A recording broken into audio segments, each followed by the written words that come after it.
Hello বন্ধুরা, কেমন আছো সবাই? আশা করি সবাই খুব ভালো আছো।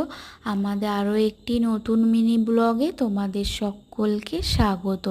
আজকে সন্ধেবেলায় বাড়িতে টিফিনে বানিয়েছিলাম ইনস্ট্যান্ট উপমা। উপমা বানানোর জন্য 100 ml জল নিয়ে নিয়েছিলাম বাটিতে। জলটা হালকা গরম হয়ে আসলে উপমার প্যাকেটটা কেটে উপমাটাকে জলের মধ্যে দিয়ে ভালো করে নাড়াচাড়া করতে হবে। ভালো করে জলের সঙ্গে মিশিয়ে নেওয়ার পর ঢাকা দিয়ে দিতে হবে 3 মিনিটের জন্য। মাঝে মধ্যে একবার করে খুলে হালকা হাতে নেড়ে দিতে হবে যাতে উপমাটার তলা না লেগে যায়।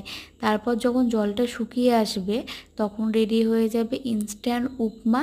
এরকম ভিডিও দেখার জন্য চ্যানেলটি সাবস্ক্রাইব করো, পাশে থাকা বেল আইকনটি প্রেস করো। আর তারপর উপমা রেডি হওয়ার পর আমার ছেলেকে আমি একটু খাইয়ে দিচ্ছিলাম। টাটা।